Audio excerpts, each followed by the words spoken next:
윤석열 정부는 문재인 정부와 달리 2016년 시행된 북한 인권법 이행을 위해 적극 나서는 등 북한 주민의 인권 개선에 공을 들이고 있습니다.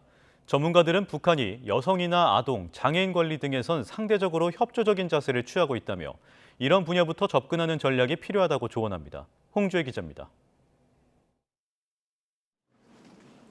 북한 인권 현안을 다루는 부처 간 협의체 북한인권정책협의회가 새 정부에서 처음으로 개최됐습니다.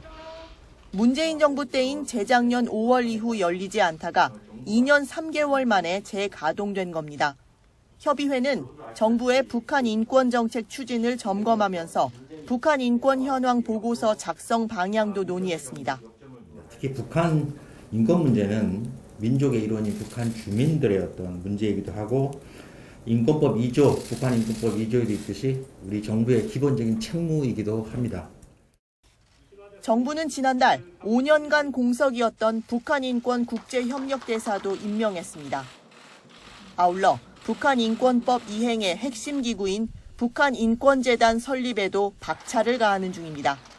법이 시행된 지 6년이 다 됐는데도 재단 출범이 미뤄지고 있다며 야당의 이사 추천을 서둘러 달라고 촉구하고 있습니다. 북한 인권 문제를 세계 시민적 원리로 바라보고 개선하겠다는 의지를 나타냄으로써 전임 정부와의 차별화에 나서는 모습입니다. 전문가들은 북한 주민 인권을 실질적으로 증진하는 결과를 도출하려면 확고한 원칙을 지키되 정책 추진에선 유연성을 발휘하는 게 필요하다고 조언합니다. 인권 탄압에 대한 책임 규명 등 북한이 대북 적대시 정책으로 규정하고 반발하는 분야에 앞서 상대적으로 협조적인 영역부터 접근해야 한다는 지적입니다.